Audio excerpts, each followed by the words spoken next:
네, 시청자 여러분 안녕하십니까. 마켓 시그널 시작하도록 하겠습니다. 진행을 맡은 최윤입니다. 정보경입니다. 지난 금요일 미국 시장은 미국과 이란의 군사적 긴장감이 커진 가운데에서도 3대 지수가 일제히 상승으로 마감을 했습니다. 물밑 협상 가능성에 더 주목을 한 시장이었고요. 무엇보다 SK하이닉스, 나스닥 상장 첫날 두 자릿수 상승률을 이뤄냈죠. 관련 종목들에도 영향을 크게 미쳤는데요. 뜨거운 감자가 된 SK하이닉스 이야기 오늘 마켓 시그널에서 더 자세하게 이어가도록 하겠습니다. 네, 그리고 무엇보다 이번 주 굉장히 중요할 것 같습니다. 이번 주에 많은 기업들이 실적을 발표할 예정인데요. TSMC 이번 주에 실적을 발표를 하고요. ASML도 실적 발표합니다. 그리고 미국의 대형 은행들 그리고 기술주 가운데에서는 넷플릭스가 실적 발표를 앞두고 있습니다. 또 실적이 시장에는 어떠한 영향을 줄지 잘 체크해 보시는 게 중요해 보이고 이제 진짜 실적 장세의 시작이 아닐까 하는 생각이 듭니다. 네, 시장에 있었던 다양한 이슈들과 우리에게 보내는 시그널 저희와 함께 만나보시죠. 저와 함께 뉴욕 증시 마감 상황부터 확인해 보도록 하겠습니다.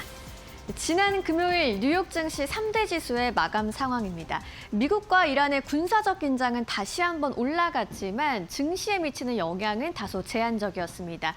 다우지수가 0.29%, 나스닥도 0.29% 올라줬고요. S&P 500 0.42% 오르면서 3대 지수는 일제히 상승으로 마감을 한 지난주 금요일 시장이었습니다. 미국과 이란의 군사적 긴장이 올라갔지만 국제 유가에 미친 영향은 제한적이었습니다. WTI가 오히려 하락으로 마감을 했는데요. 0.93% 내리면서 배럴당 71달러 선에서 거래가 된 WTI입니다. 한편 반도체 지수도 함께 살펴보도록 하겠습니다.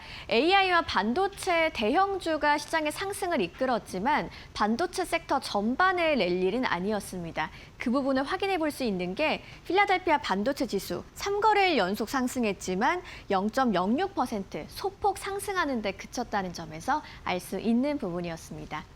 그렇다면 지난 한 주간 시장의 흐름은 어땠을까요? 일단 시장은 변동성이 컸는데요. 삼성전자의 실적 발표 이후에 한때 크게 흔들리기도 했던 시장이었습니다. 다우지수가 0.7% 하락하면서 지난 한 주를 마감했고요. 나스닥과 S&P 500은 각각 0.6%와 0.5% 소폭 올라주면서 마감을 한 지난 한 주였습니다. 업종별로 흐름도 엇갈렸습니다. 일단 에너지 섹터가 가장 강했습니다. 3.5% 올랐고요. 기술주도 2.81% 오르면서 매수세가 더 강한 모습이었습니다. 에너지와 AI 쪽에서 시장을 견인했다라는 걸 알 수 있는데요. 소비자 방어주, 헬스케어, 기본재료와 산업재 쪽으로는 매도세가 더 강하게 일어나면서 AI 핵심 종목 중심으로 선택적 장세가 일어났다라는 부분을 알 수 있었습니다. 지난 금요일 시장을 움직인 이슈 그리고 이번 주에 우리가 주목해야 할 이슈까지 살펴보도록 하겠습니다. 마켓 무버 이슈로 이어가 보시죠. 금요일 시장은 AI 투자 열기를 다시 한번 확인하면서 상승을 했고요. 주말 이후에는 호르무즈 쪽으로 긴장감이 다시 한번 더 커졌습니다. 어떤 이야기인지 하나씩 자세하게 만나보시죠. 지난 금요일 뉴욕 증시입니다. 미국과 이란의 군사적 긴장감이 커졌지만 3대 지수가 모두 상승했다라고 앞서 말씀을 드렸는데요. 다만 그 상승폭이 그렇게 크지는 않았습니다. 위험 선호가 전면적으로 확대됐다고 보기에는 무리가 있고 대형 AI주 중심으로 방어적 상승이 일어난 금요일 장세였습니다. 여기서 말하는 대형 AI주, 바로 엔비디아와 메타가 될 텐데요. 각각 4%대와 5%대 강세를 보였습니다. AI 관련 기대감이 있는 종목들이었고요. 이런 핵심 종목을 중심으로 선택적 상승이 일어난 금요일 시장이었습니다. 이런 분위기를 더 확인해 볼 수 있는 게 바로 필라델피아 반도체 지수 0.06% 상승하는 데 그친 부분이고요. 마이크론과 인텔은 약세를 보였습니다. 반도체 업종에 폭넓은 랠리가 일어났던 건 아니라는 점을 알 수 있겠죠. 그리고 소프트웨어와 헬스케어, 일부 소비주는 약세를 보였는데요. 지수 상승에도 불구하고 시장 전체가 함께 오른 장은 아니었습니다. 그리고 시장의 뜨거운 감자, 바로 SK하이닉스인데요. 나스닥 대비를 성공적으로 마쳤죠. AI 투심을 다시 한번 끌어올리는 재료가 됐습니다. SK 하이닉스는 공모가 대비 첫날 약 13%의 상승을 만들어냈습니다. 공모가가 149달러였는데 장중에는 177달러까지 올랐고요. 종가는 약 168달러로 13%에 가까운 상승세를 첫날 거래에서 만들어냈습니다. AI 메모리와 HBM에 대한 미국 기관 투자가들의 수요를 확인할 수 있었다라는 점이 가장 중요한 체크 포인트였습니다. 자, 시장의 또 하나의 변수인 중동 이슈는 어떻게 흘러가고 있을까요? 일단 금요일 시장은 이 중동 리스크를 버텼다라고 볼 수 있겠는데요. 미국과 이란의 긴장감 속에서도 물밑대화 가능성이 부각됐기 때문입니다. 시장은 전면전의 확대보다도 협상 가능성에 무게를 뒀고요. 국제유가가 오히려 소폭 하락하면서 증시 충격을 제한한 부분도 있었습니다. 자, 주말 사이에 중동 상황은 다소 악화되는 분위기입니다. 미국은 이란의 군사 목표물을 추가 타격했다고 밝혔고요. 이란은 중동 내 미국 동맹국에 대한 보복 공격을 감행했고 호르무즈 해협에 대한 폐쇄를 선언했습니다. 자, 일부 항로는 기술적으로 열려 있지만 실제 운항 위험은 크게 상승했다는 걸 알 수 있겠습니다. 자, 금요일 종가에는 이 주말 악재가 충분히 반영되지 못했죠. 그래서 월요일에는 유가와 달러, 미 국채 금리의 반응이 중요하겠습니다. 그리고 이번 주 우리가 좀 유의해서 봐야 할 관전 포인트들도 있는데요. 이어서 살펴보도록 하시죠. 네 가지로 좀 요약 정리를 해봤습니다. 일단 중동을 둘러싸 호르무즈 해협 리스크입니다. 실제 원유 수송의 차질 여부 주목을 하셔야겠고 미국과 이란의 추가 보복 가능성도 있기 때문에 국제 유가가 급등할지 여부 체크를 해보셔야겠고요. 이번 주 주요한 경제 지표들도 발표가 됩니다. 바로 미국의 6월 CPI와 PPI인데요. 이 CPI의 둔화 가능성과 함께 PPI의 생산비 상승 압력도 함께 확인을 해보시죠. 그리고 케빈 허시 연준 의장의 의회 증언도 이번 주에 예정이 돼 있는데요. 앞서 보신 물가지표 발표 직후에 하원과 상원 출석입니다. 7월 금리 정책 관련한 매파 발언이 있을지 여부를 주목해 보셔야겠습니다. 마지막으로 이번 주는 2분기 실적 시즌이 개막을 합니다. 특히나 대형 은행들의 실적으로 기업들의 하반기 경기를 전망해 볼 수가 있을 텐데요. AI 투자 확대가 실제 실적으로 이어지는지를 확인할 수 있는 이번 주 시장이 되겠습니다. 시장을 움직인 이슈 확인해 보셨고요. 종목과 관련한 자세한 이야기 최혜원 앵커와 만나보시죠.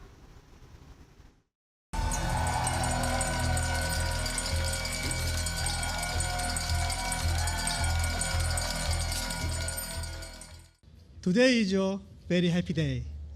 Today is a very proud day.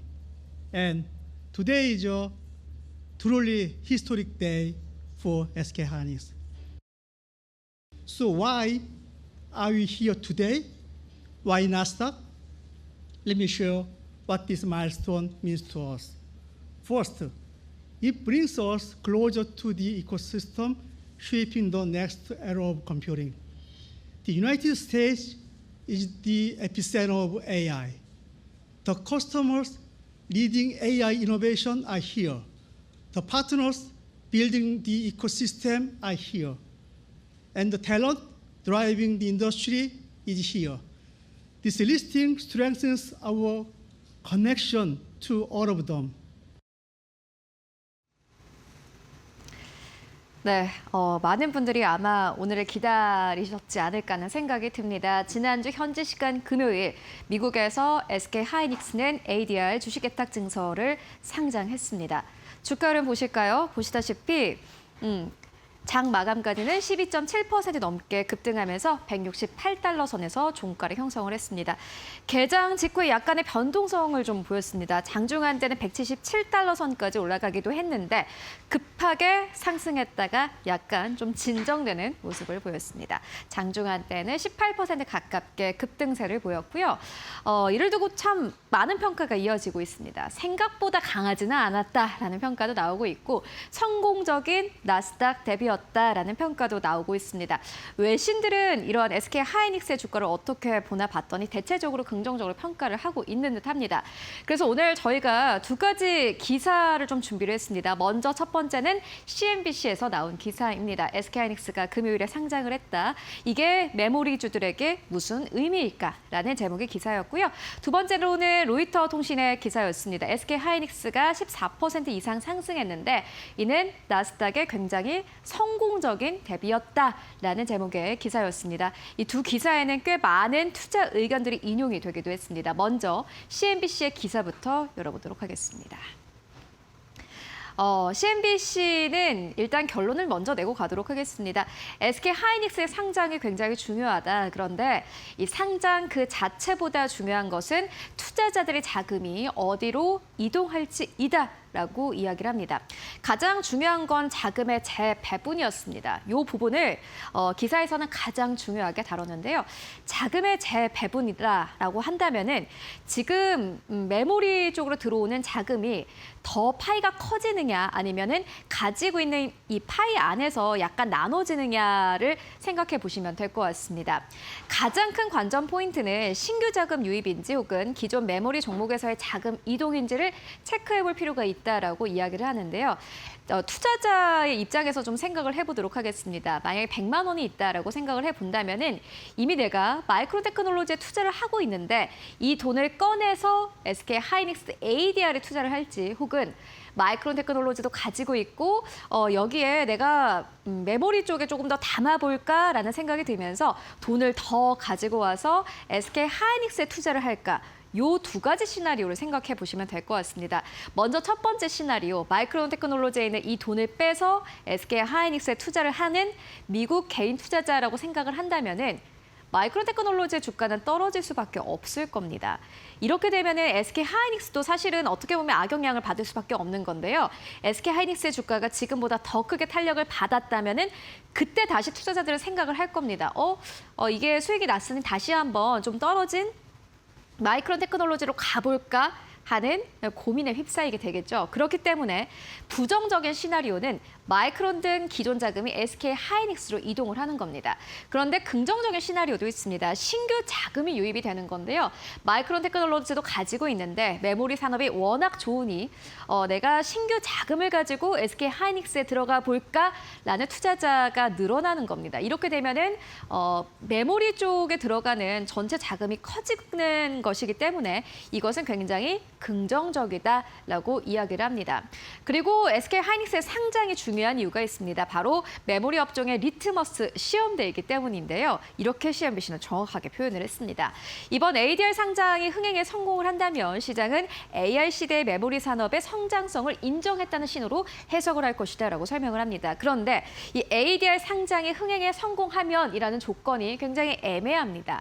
이건 결국에는 다음 주까지 장기적인 좀 흐름을 봐야 될 텐데요. 스페이스X를 생각해 보면 좋을 것 같습니다. 상장 당일에는 굉장한 상승 탄력을 보였습니다. 하지만 지금 이 시점에서는 사실 상장 첫날의 거래가인 $150보다 아래에서 거래를 마감을 한 상황이죠. SK 하이닉스도 사실 한 달 정도의 흐름을 좀 보시면서 이게 ADR 상장이 성공적이었나 혹은 성공하지 못했나를 잘 확인해 보시면 좋을 것 같고요. 그렇기 때문에 수요가 부진하면은 메모리 업종 전반에는 밸류에이션 부담이 분명히 있을 것이다라고 설명을 합니다. 그리고 ETF보다 직접 투자가 확대될 것이다라는 기대감도 이제 나오고 있는 상황인데요. 물론 지금 ETF 상장이 여러 조금 앞두고 있는 상황임에도 불구하고 CNBC는 이렇게 이야기를 합니다. 미국 메모리 기업 자체보다 메모리 ETF나 반도체 ETF에서 일부 자금이 SK 하이닉스의 ADR로 이동할 가능성이 크다라고 설명을 하는데요. 이것은 ETF 상장 이후에 SK 하이닉스 ADR의 주식까지 함께 살펴보시면 좋을 것 같습니다. 다만 우려도 있습니다. 어떠한 우려일까요? SK 하이닉스가 단기적인 변동성이 확대될 가능성도 있다라고 설명을 합니다. 모건 스탠리와 UBS가 모두 다 양사가 이렇게 모두 같이 낸 투자 의견이었는데요. 상장 자체가 단기 차익 실현과 포지션 청산을 유발할 수 있는 촉매제가 될 수 있다라고 설명을 합니다. SK 하이닉스의 펀더멘털 약화는 아니지만 대규모 신규 상장에 따른 수급 변화는 우려점이다라고 설명을 합니다. 이게 미국 내에서 일단은 펀더멘털에는 전혀 문제가 없지만은 포지션을 청산하는 과정에서 SK 하이닉스 ADR 주가가 하락하게 된다면은 한국에 있는 SK 하이닉스도 함께 하락을 하게 될 테고요. 메모리 반도체 주가가 전체적으로 하락을 하게 된다면은 한국 증시는 전체적으로 빠질 수밖에 없는 상황입니다. 이런 리스크도 있다라는 부분을 함께 생각해 보시면 좋을 것 같은데, 그렇기 때문에 SK 하이닉스의 ADR 상장은 메모리 업종의 구조적인 성장성을 시험하는 이벤트인 동시에 단기적으로는 메모리 관련 종목들의 수급과 변동성을 크게 흔들 수 있는 분기점이다라고 설명을 하고 있습니다. 이어서 로이터 통신의 이 기사 함께 열어보도록 하겠습니다. 로이터 통신은 여러 투자 의견들을 좀 인용을 했는데요. 먼저 첫 번째는 미국 자산운용사 그레이트 힐 캐피털의 투자 의견이었습니다. 이렇게 이야기를 합니다. 지금 글로벌 반도체는 세계에서 가장 많은 투자자들이 몰려있는 거래다라고 설명을 합니다.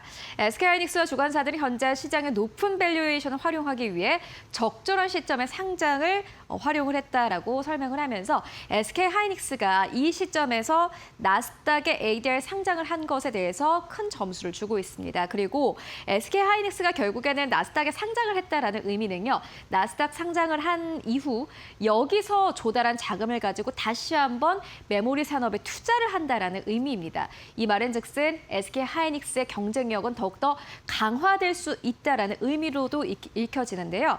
이 부분에 대해서 긍정적으로 평가를 했고요. 그리고 AJ벨의 또 다른 애널리스트는 이렇게 이야기를 합니다. 미국의 공모 수요가 예상보다 강했다라면서 최근에 반도체 종목들이 전반적으로 조정을 받았는데 이것에 대해서 랠리가 끝난 것이 아니라 잠시 숨을 고른 것일 수도 있다는 의미다라고 설명을 합니다.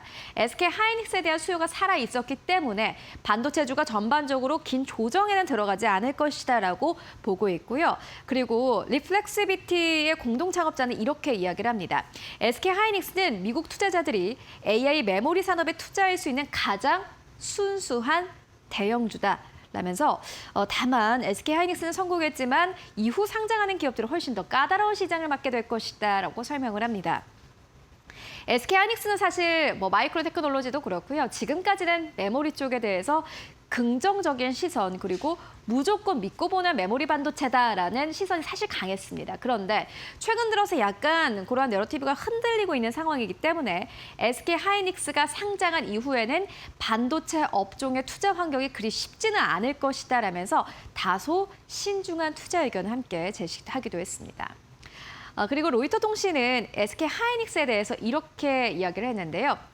AI 시대의 곡괭이와 삽이다. 라고 이야기합니다. 저희가 요거는 로이터 통신의 원문을 그대로 가지고 왔는데요. Picks and Shovels라고 곡괭이와 삽이라는 단어를 쓴 이유가 있습니다. 19세기의 골드러시 때를 생각을 해본다면요. 그때 당시에 금을 가장 많이 캔 업자가 부자가 된 게 아니라 금을 캐기 위해서 곡괭이와 삽을 판매한 요 판매업자가 가장 부자가 됐다고 합니다. 이게 SK하이닉스와 비슷하다라고 이야기를 하는데요. AI 시대에서 데이터 센터를 세우고 그리고 AI 모델을 만드는 이러한 기업들이 가장 부자가 될 것 같지만은 그것보다는 거기 안에 들어가는 메모리 반도체를 판매하는 SK하이닉스가 사실 곡괭이와 삽을 판매하는 기업과 같다라고 설명을 합니다. 그렇기 때문에 최종 승자를 예측하기보다는 그 산업의 필수적인 장비나 부품을 공급하는 기업에 투자하는 게 맞다라고 이야기를 하는데요. 누가 최고의 AI 모델을 만들지는 계속해서 바뀔 수가 있다. 최근에 엔트로픽도 있고 그리고 오픈 AI도 있고요. 여러 가지 모델들이 있죠. 근데 이게 지금까지는 아직 뚜렷한 승자가 나온 건 아닙니다. 이게 아직 어떠한 승자가 나올지는 모르겠지만 이들 모두가 AI 모델을 학습하고 추론하려면은 엔비디아, AMD의 AI GPU와 Hband 메모리가 반드시 필요하다라면서 그렇기 때문에 SK하이닉스는 곡괭이와 삽을 공급하는 기업이다라고 로이터 통신은 그대로 논평을 했습니다. 일단은 SK 하이닉스의 주식예탁증서 ADR 상장은 어느 정도 성공적으로 마무리가 됐습니다. 하지만 아직 상장 당일 딱 하루가 지났을 뿐입니다. 앞으로 한 달 동안 그리고 이번 해 동안 SK 하이닉스 ADR에 대해서 미국 투자자들이 어떤 시선으로 바라볼지 그리고 메모리 반도체 산업에 대해서 앞으로 어떠한 내러티브가 또 형성이 될지를 함께 확인해 보시면 좋을 것 같습니다. 네, 지금까지 지난주 현지 시간 금요일에 상장한 SK 하이닉스 ADR 함께 알아보고 왔습니다.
월가에서 보내는 시그널을 알아보는 시간입니다. 월가 시그널 오늘도 신일섭 위원님과 함께합니다. 어서 오세요.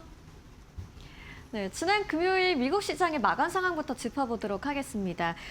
AI 대형주가 중동 불안을 이겨냈던 금요일 시장이라고 할 수 있을 것 같고요. AI 핵심 종목 중심으로 선택적 장세가 일어났죠. 그 중심에는 SK 하이닉스가 있었던 것 같은데 위원님께서는 시장을 좀 어떻게 보셨나요? 네. 미국 투자자들이 너무 부럽다는 생각밖에 안 들었어요, 저는 솔직히. 그러셨어요? 예. 왜냐하면 미국에는 정말로 세계 최고의 종목들이 그냥 미국 사람들은 환전도 안 하고 편하게 거래를 할 수 있는 정말 다시 태어나면은 백인 순수 혈통의 미국인으로 태어나야겠다. 멕시칸이나 이러면 안 되죠. 아이스한테 총 맞으니까. 근데 이제 그렇게 너무 부러운 게 이탈리아의 최고의 종목인 페라리도 있고요. 아르헨티나의 메르카도 리브레도 있고 지금 ASMR 같은 네덜란드, ASMR 같은 네덜란드 최고의 종목도 있고요. 대만의 TSMC, 이제는 한국의 SK 하이닉스까지 환전 없이 그냥 편하게 거래를 할 수 있으니 미국 투자자들에게는 또 다른 기회가 지금 되는 상황이죠. 우리나라는 어떻게 될지 뚜껑을 열어봐야 될 것 같습니다. 왜냐하면 괴리가 벌어질 수가 있기 때문이죠. 네. TSMC도 16% 정도 본토 증시보다 ADR이 고평가를 받고 있는 지금 상태고요. 1999년, 2000년대보다 훨씬 더 확대되고 있다고 합니다. 그런 것들이 조금 부담으로 다가오고 어쨌든 간에 SK 하이닉스 ADR이라는 또 새로운 세계 최고의 종목이 상장되면서 스페이스 X도 그렇고 점점 미국의 어떤 풀은 넓어지고 이래서 주가가 쉽사리 꺾이기가 힘들지 않을까 이런 생각이 듭니다. 네, SK 하이닉스의 나스닥 ADR 상장으로 상당히 좀 뜨거운 감자가 됐었던 지난 금요일이었는데요. 우리 시장에서의 또 흐름은 어떻게 될지는 좀 계속 지켜봐야겠다라는 말씀 전해주셨습니다. 자, 월가 시그널 어떤 키워드가 있을지 바로 확인해 보시죠.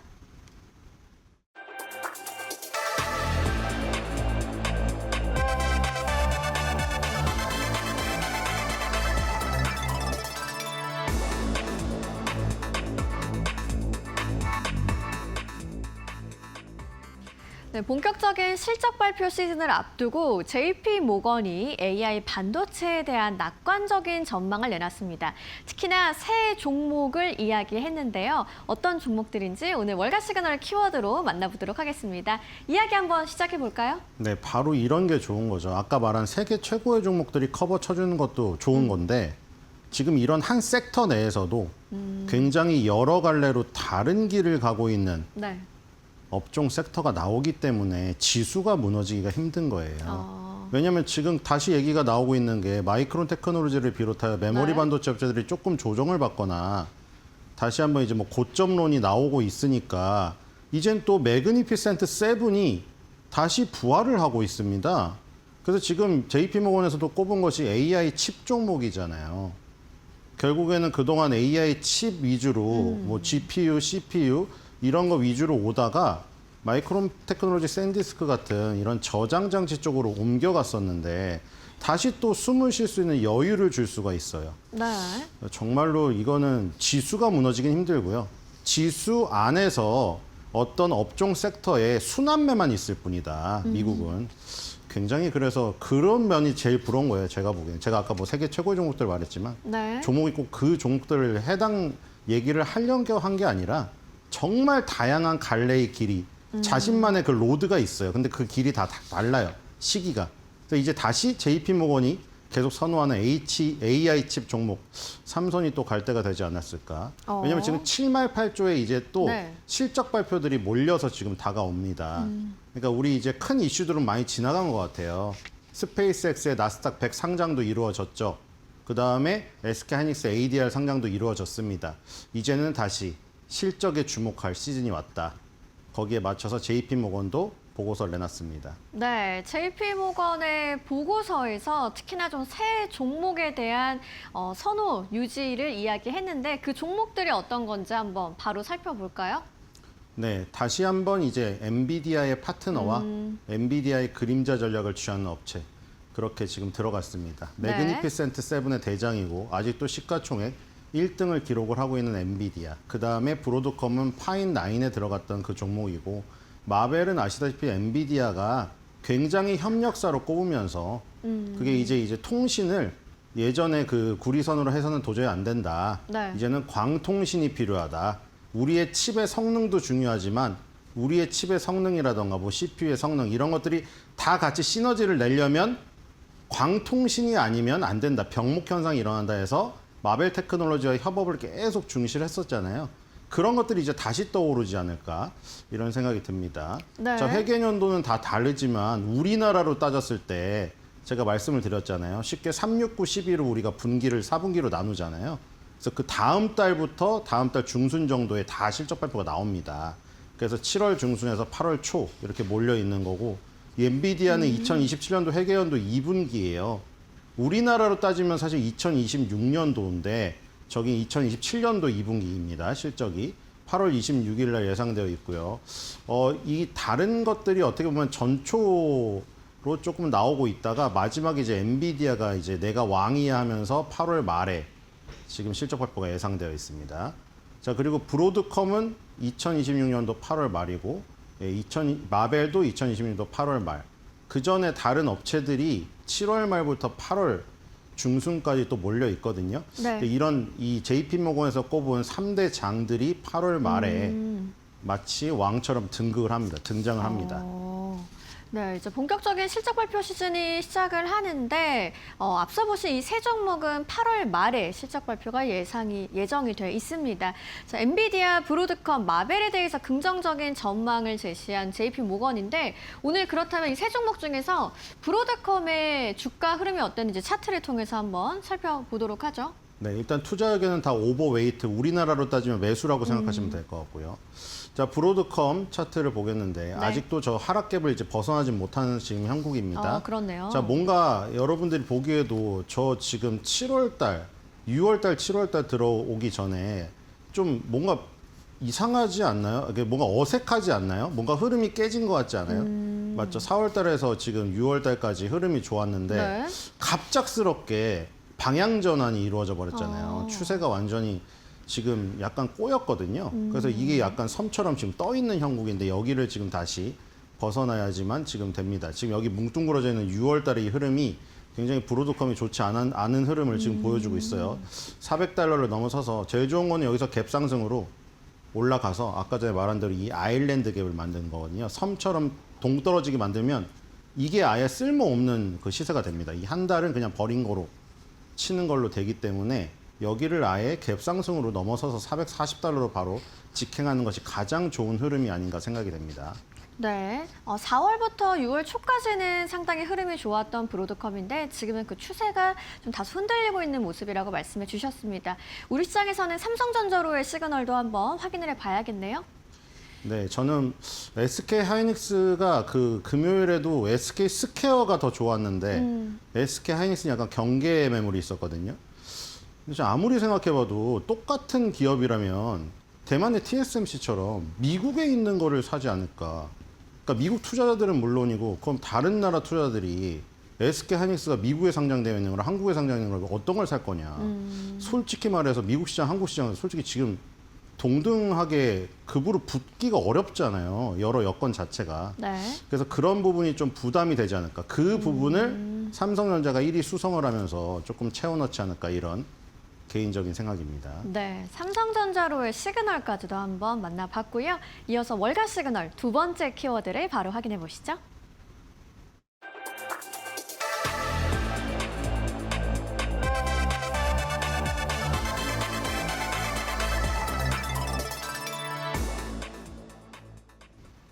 자, 일론 머스크가 스페이스X에 대해서 천문학적 가치까지 얼마 남지 않았다라는 상당히 자신감 있는 발언을 내놨습니다. 어떤 이야기인지 바로 좀 확인해 보죠. 네, 또 엄청난 얘기를 했죠. 뭐 제가 코웃음을 칠 수가 없어요. 감히 앨런 머스크한테 어떻게 코웃음을 칩니까? 네.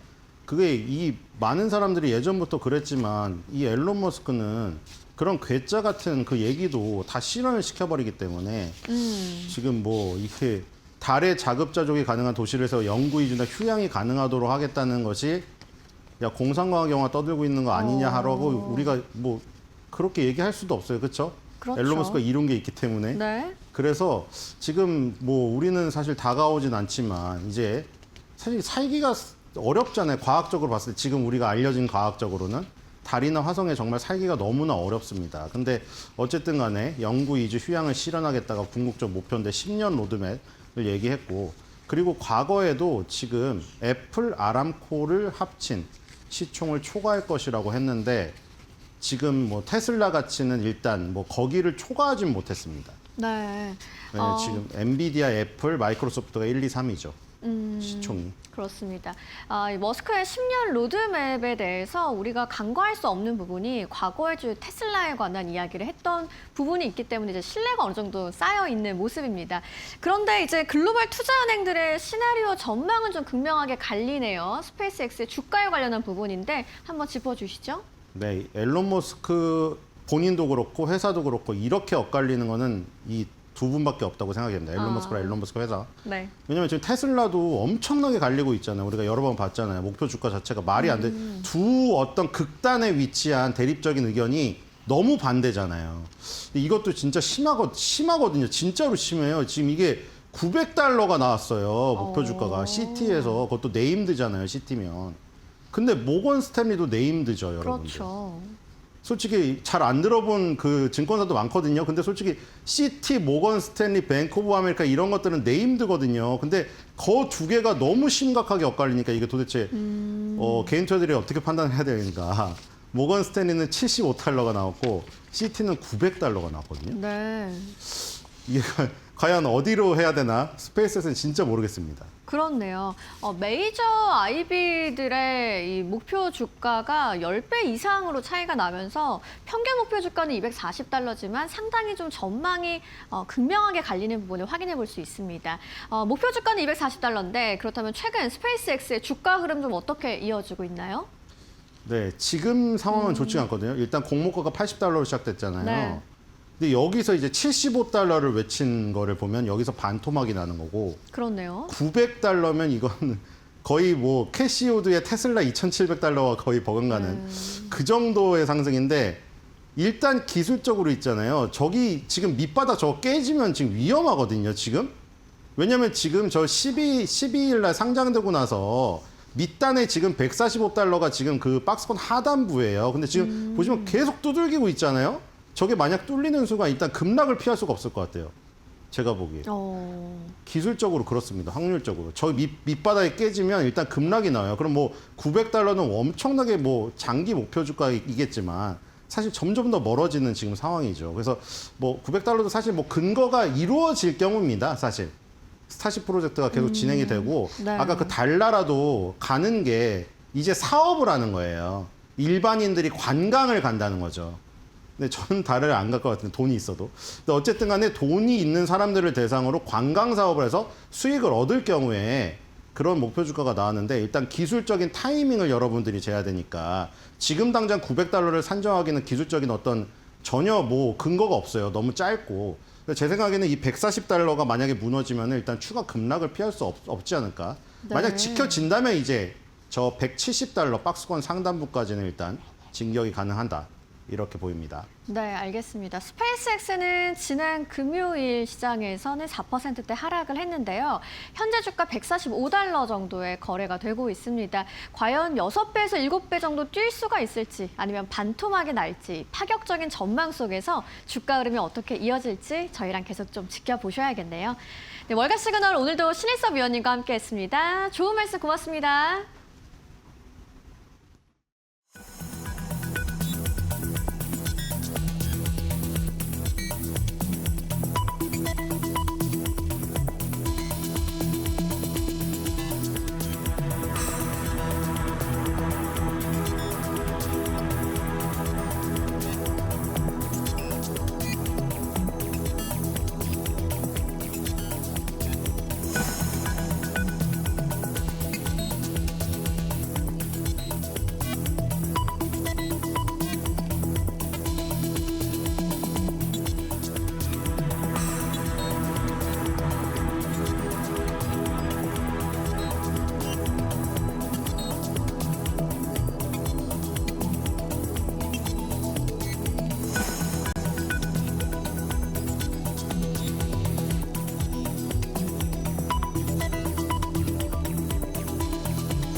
네, 머스트노 5입니다. 개장 전에 알아야 할 5가지 뉴스 함께 짚고 가도록 하겠습니다. 가장 첫 번째 뉴스는 SK 하이닉스인데요.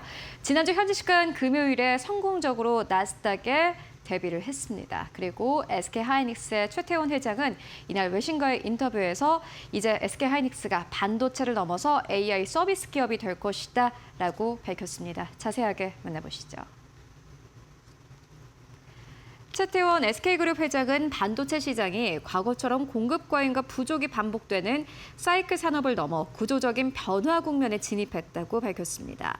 현지 시간 10일 AD형 상장으로 약 40조 원을 조달한 SK 하이닉스는 이날 AI 반도체 메모리 수요의 급증에 대응하기 위해서 미국 반도체 공장 신설도 검토하고 있다고 주요 외신 인터뷰에서 밝혔습니다. 또 미국 고객들의 현지 생산 요구가 커지고 있으며 향후 5년간 생산 능력을 2배로 늘리는 계획도 수요를 따라가기에는 부족할 정도라고 말했습니다. SK하이닉스는 2028년 가동을 목표로 미국 인디애나주에 첨단 패키징 시설을 건설 중이며 해외 생산 시설은 중국 우시 공장이 유일합니다. 또 최 회장은 SK그룹을 AI 서비스 기업으로 키우겠다는 비전도 제시했습니다. SK하이닉스는 메모리 제조업을 넘어 메모리 서비스 제공 업체로 발전시키고 SK텔레콤은 AI 인프라 기업으로 육성한다는 계획입니다. 지난주 금요일 한국 시장에서 SK 하이닉스는 약보합 수준에서 거래를 마감했습니다. 오늘 시장에서 어떠한 움직임을 보여줄지 함께 기대해 보도록 하겠고요. 이어서 두 번째 뉴스로 옮겨가 보도록 하겠습니다. 네, 이번에는 삼성전자입니다. 삼성전자도 역시나 마찬가지로 일단은 여러 가지 좀 계획들을 계속해서 발표하고 있는 상황인데요. 예, 어제 여러 언론들을 통해서 용인 공장의 가동을 1에서 2년 정도 앞당길 것이다라는 보도가 나왔습니다. 결국에는 이게 속도전이다라는 평가 나오고 있는데요. 자세하게 만나보시죠. 삼성전자의 용인 클러스터의 첫 번째 팹 가동 시설을 당초 계획보다 1에서 2년 앞당기는 방안이 추진되고 있습니다. 용인 반도체 국가산업단지 조성 사업이 속도를 내면서 관련 일정도 앞당겨지는 겁니다. 업계에 따르면 삼성전자는 용인의 국가산단에 들어설 총 6기 반도체 생산 공장 중 첫 번째 팹의 가동 목표를 2029년으로 설정하고 관련 사업을 추진 중입니다. 이는 그동안 거론되어 온 2030에서 2031년보다 가동 시점이 1에서 2년 빨라진 겁니다. 정부의 용인 국가산단 조기 조성 기조에 맞춰 전체 사업 일정을 앞당기려는 것으로 풀이됩니다. 업계에서는 첫 번째 팹이 2029년 가동에 들어가기 위해서는 부지 조성 공사가 늦어도 올해 하반기에는 시작되고 2027년 중 팹 착공이 이루어져야 한다라고 보고 있습니다. 네, 삼성전자도 계속해서 좀 기대감이 나오고 있는 상황입니다. 이게 결국에는 매출 증대 그리고 사업의 경쟁력 확보에는 어떠한 영향을 미칠지 함께 확인해 보시면 좋을 것 같고요. 이어서 세 번째 뉴스로 옮겨가 보도록 하겠습니다. 네, 세 번째 뉴스는 제프리즈의 투자 의견이었습니다. 최근에 메모리주가 전반적으로 조정을 받았습니다. 지난주 금요일 SK하이닉스는 ADR 상장으로 12% 넘게 급등했지만요. 실제로 반도체주들의 주가는 그리 좋지 않았습니다. 마이크론 테크놀로지 주가 1% 가깝게 빠지면서 거래 마감했는데 이에 대해서 메모리주의 조정은 하락 전환에 대한 신호가 아니다라면서 앞으로 계속해서 랠리를 기대해 볼 수 있다는 투자 의견 제시가 됐습니다. 근거가 뭘까요? 자세하게 만나보시죠. 제프리그즈가 최근 메모리 반도체주가 이 조정을 받는 것은 일시적인 현상이라며 메모리 랠리가 이어질 것으로 전망했습니다. 크리스토퍼 우드 제프리즈 애널리스트는 최근 메모리 주식의 조정은 큰 폭의 상승이 나타난 이후 자연스러운 흐름일 뿐 상승세가 끝났다는 신호는 아니라고 밝혔습니다. 그는 시장의 인공지능, AI 투자 피로감이 나타나고 있지만 컴퓨팅 수요가 감소할 조짐은 없는 만큼 메모리 기업의 성장세는 계속될 것이라고 진단했습니다. 특히 AI 설비 투자 경쟁이 이어지는 동안에는 AI 서비스 기업보다 인프라 투자로 소익을 내는 하드웨어 기업이 더 큰 수혜를 받을 것으로 전망했습니다. 우드는 지난 2023년 초 이후 4대 하이퍼스케일러의 주가가 약 180% 상승한 반면 마이크론과 SK하이닉스, 삼성전자 등 주요 메모리 업체 주가는 약 760% 급등했다고 설명했습니다. 그러면서 AI 서비스 이용료가 하락하더라도 컴퓨팅 파워 수요는 계속 증가할 가능성이 크다며 빅테크보다 D램 제조업체를 계속 보유하는 전략이 유효하다고 강조했습니다. 네, 계속해서 주인공은 메모리주가 될 것이다라는 제프리즈의 투자 의견이었습니다. 계속해서 관련된 종목들의 주가 흐름 기대해 보도록 하겠고요. 이어서 네 번째 뉴스로 옮겨가 보도록 하겠습니다. 네, 네 번째는 스페이스X입니다. 스페이스X의 주가가 지지부진한 흐름을 이어오고 있습니다. 공모 첫날인 $150 선보다 이제는 하회한 상황인데요. 지난주 금요일에는 $150를 하회하면서 마감을 했고요. 이에 대해서 모건 스탠리에서는 그록 4.5 성공이 관건이 될 것이다라는 투자 의견 제시했습니다. 자세하게 만나보시죠. 스페이스X의 주가가 하락세를 이어가며 공모가를 밑도는 수준을 계속해서 이어가고 있는 상황입니다. 스페이스X는 현지 시간 10일 전 거래일보다 4.51% 하락한 $145.3의 거래를 마치며 지난 8일 기록한 장중 신저가인 $145.2에 근접했습니다. 주가는 공모가 $135 선보다는 높지만 상장 첫 거래 가격인 $150를 다시 밑돌면서 약세를 이어가고 있는 상황입니다. 주가 하락으로 시가총액도 한때 $2조 넘었던 수준에서 약 1조 9천억 달러로 감소한 상황입니다. 다만 월가의 긍정적인 전망은 이어지고 있는데요. 모건 스탠리는 스페이스X에 대해서 비중 확대 투자 의견을 유지하면서 AI 모델 그록 4.5와 AI 코딩 도구 커서를 성공적으로 결합할 경우 기업용 AI 시장에서 차별화된 경쟁력을 확보하며 주가 상승의 촉매가 될 수 있다고 전망했습니다. 네, 스페이스X의 주가는 연일 하락세를 이어가고 있는 상황입니다. 일단은 주가 상승에 대한 기대감은 일단은 아직까지는 뚜렷한 모멘텀이 없는 상황인데요. 계속해서 주가의 흐름을 따라가 보셔야 될 것 같고요. 이어서 마지막 뉴스 함께 만나보도록 하겠습니다. 네, 이번에는 엔트로픽 관련 뉴스인데요. 비즈니스 인사이더의 보도였습니다. 엔트로픽이 장외 시장에서의 가치가 1조 달러를 돌파했다라는 소식이었는데요. 가치는 계속해서 올라가고 있는 상황이고 오픈 AI를 이긴 상황입니다. 그리고 일각에서는 집과 바꾸자라는 제안도 있었다고 하는데 자세하게 만나보시죠. 인공지능 모델 클로드 개발사 엔트로픽의 장외 시장 기업 가치가 1조 2천억 달러를 넘어서면서 오픈 AI를 추월했습니다. 비즈니스 인사이더에 따르면 엔트로픽은 장외 시장 플랫폼 캠라이트에서 약 1조 2천억 달러의 기업 가치를 기준으로 거래되고 있습니다. 이는 지난 5월 시리즈 H 투자 유치 당시 평가받은 9,650억 달러를 크게 웃도는 수준이며 같은 플랫폼에서 평가된 오픈 AI의 기업 가치 9,080억 달러도 넘어선 겁니다. 캠라이트는 엔트로픽이 벤처 2차 시장에서 가장 주목받는 기업으로 떠오르면서 일부 투자자들이 보유주택을 주식과 맞바꾸고자 제안할 정도로 투자 열기가 과열됐다고 전했습니다. 시장에서는 상장이 임박할수록 기업 가치가 더 오를 것이라는 기대에 매도 물량이 사실상 사라진 것으로 보고 있습니다. 다만 초기 투자사인 맨로 벤처스는 현재 장외 시장 평가액은 과열된 투자 심리를 반영한 것일 뿐이라며 상장 전 시장 분위기에서 나타난 일시적인 현상일 수 있다고 평가했습니다. 네, 엔트로픽과 오픈 AI 계속해서 기업 가치가 엎치락뒤치락하고 있는 상황입니다. 계속해서 관련된 뉴스는 따라가 보셔야 될 것 같습니다. 지금까지 머스트 노 5와 함께 알아보고 왔습니다.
네, 히든글로벌로 이어가 보도록 하겠습니다. 외신 속에 숨겨진 한국 기업들의 이야기 함께 나눠볼 텐데요.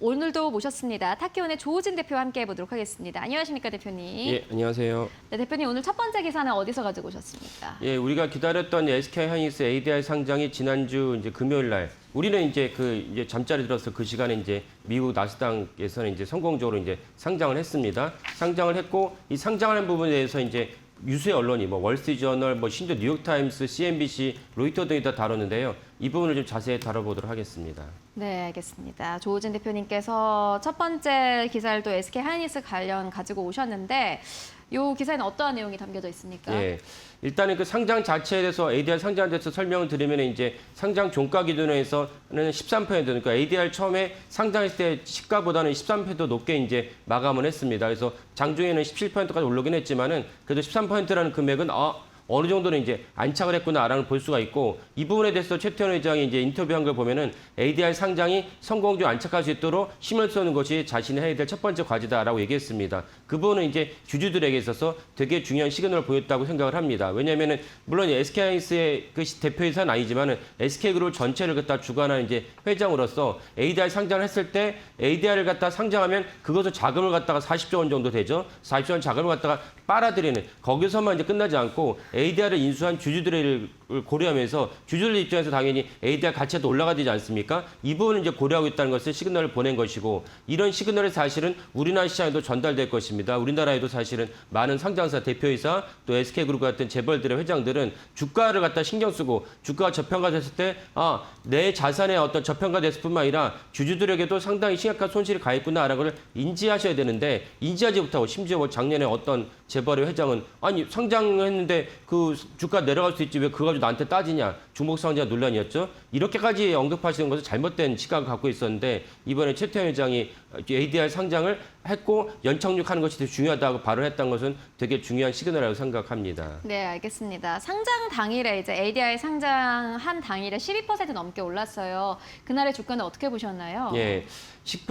뭐 좀 더 뭐 20%까지 올랐으면 좋긴 하겠지만 그 상장 첫날 20% 오르기는 쉽지 않고 저는 13% 오른 것은 만족할 만하다 볼 수가 있고 그다음에 중요한 대목이 무엇이냐면 오프닝 벨을 했기 때문에 다른 종목보다 늦게 거래가 됐습니다. 차트를 보시면은 맨 위에 줄이 이제 SK하이닉스 ADR 차트이고 밑에 줄 중간이 이제 엔비디아 차트이고 그 가장 아래에 있는 것이 그 마이크론 차트입니다. 그 지난주 금요일 날 하루의 차트 움직임인데 ADR 차트가 SK하이닉스 ADR 차트가 내려갔다가 올라가는 이제 순간이 있습니다. 그 현재 시간으로 한 12시쯤 되는데 올라갈 때 어떤 일이 있으면 그 엔비디아랑 마이크론 차트가 같이 올라가는 걸 보입니다. 이게 무슨 뜻이냐? 지난주 금요일 날 이제 그 나스닥에서는 두 종목을 갖다 누가 이끌었느냐? 하이닉스 ADR이 이끌었던 것을 차트로도 알 수 있습니다. 그러니까 우리는 언제나 뭐 사실 지난주부터 많은 분들이 인지하고 계시겠지만은 우리는 언제나 미국 주식시가 어떻게 끝난지에 따라서 한국 주식시가 그대로 영향받는 것이 대부분이었는데 지난주부터 보면은 오히려 우리나라 삼성전자랑 SK하이닉스의 주가에 따라서 미국 주식시가 그대로 반영된 것을 볼 수가 있었습니다. 그 최종적 결과 중 하나가 ADR 상장했더니 ADR을 말미암아서 지금 아까 보여드린 대로 11시 반에 상장했는데 30분 정도 지나다 내려가다가 다시 올라갑니다. 올라가는 그 시점 맞춰서 똑같이 엔비디아도 상승을 하고 마이크론 상승했다는 점 알 수 있습니다. 그만큼 SK하이닉스 ADR이 지난주 금요일 날 두 종목을 견인했고 싹스를 견인했고 나스닥을 견인했다는 사실을 알 수가 있습니다. 알겠습니다. 그러면은 저희 첫 번째 키워드 바로 열어보도록 하겠습니다. 첫 번째 키워드는 앞으로의 주가는 그리고 물음표, 매출은 물음표입니다. SK하이닉스가 이게 이제 상장 첫날이지 않았습니까? 예. 사실 상장 첫날의 주가 움직임만 가지고 우리가 이렇다 저렇다 이야기하기는 좀 어려울 것 같아요. 앞으로 좀 흐름을 봐야 될 텐데 앞으로 주가 뭐 전망이라든지 그리고 매출 전망은 어떻게 보시나요? 예. 그 최태원 회장이 이제 CNBC랑 이 블룸버그 TV하고 인터뷰를 했는데 그 중에서 이제 주목할 만한 그 내용 중에 무엇이냐면은 30년이 되면은 현재 SK하이닉스의 웨이퍼 생산보다 2배 많은 웨이퍼 생산이 매버릭 공급이 가능해진다라고 얘기를 하셨어요. 그러니까 그 말을 보면 사실은 제가 이 얘기를 몇 번 말씀드렸지만은 사실 이 최초 얘기가 언제냐면은 그 6월 첫째 주에 대만에 이제 컴퓨텍스 행사가 있었는데 그때 최태원 회장이 기자들과 얘기를 하면서 얘기를 했습니다. 그래서 저는 그 얘기를 외신으로 보면서 약간 이제 섬찟했습니다. 왜냐하면 지금의 초과 수요 때문에 SK하이닉스와 삼성전자가 엄청난 주가에 고공행진을 했고 그런 말미암아서 매출과 영업외에도 같이 뛰었는데 근데 만약 30년에 웨이퍼를 2배까지 지금보다 2배까지 증설한다면 초과 수요가 해소가 되고 그리고 반도체 경기는 이 AI 혁명 이전까지 반도체 경기는 18개월 주기로 이제 왔다 갔다 했습니다. 엄청나게 주가가 하늘 끝 모르듯이 올라갔다가 한번 꼬꾸라지 시작하니까 도대체 언제까지 떨어지는 거야라는 공포에 휩싸인 그런 주가 흐름을 보였는데 30년에 만약에 또다시 이제 웨이퍼를 2배 정도 증설한다면 이제는 주가가 한없이 꼰두박질 치면 어떡하나라는 생각이 들었는데 그 다음 주에 이제 젠슨왕의 어떤 발표를 보면서 젠슨왕의 요구에 따라서 웨이퍼를 갖다 2배 증설하겠다는 것이구나라는 생각이 들었습니다. 그래서 그 최태원 회장이 이제 CNBC에 인터뷰하는 걸 보면 똑같이 30년에 웨이퍼를 2배 정도 증설하는데 그다음에 중요한 얘기가 무엇이냐? 고객의 요구를 우리가 2배 증설한다. 고객 요구가 있었기 때문에 우리가 증설하는 것이지 우리가 마냥 지금의 어떤 그 초과 수요가 때문에 콧노래를 부르면서 우리가 2배 증설하는 것이 아니다라는 것을 분명히 못을 박았습니다. 그런 점에서 사실은 여전히 30년까지는 그 초과 수요가 유지되고 30년 이후에도 고객의 요구랑 고객이 어디냐라고 명시해 말하지 않았어요. 하지만 1년의 맥락을 봤을 때는 엔비디아 젠슨이라는 것이 분명히 보입니다. 그렇다면 초과 수요가 여전히 유지되고 있기 때문에 웨이퍼를 2배 증설을 해도 증설한 웨이퍼 물량을 사갈 수 있는 고객이 이미 있기 때문에 사실 초과 수요가 유지되고 아까 말씀드린 예전 같은 반도체가 사이클릭하는 올라갔다 하늘 떨어지는 이런 것은 이제 해소됐겠구나라는 것을 알 수가 있습니다. 그런 점에서는 되게 긍정적이라고 볼 수가 있겠습니다.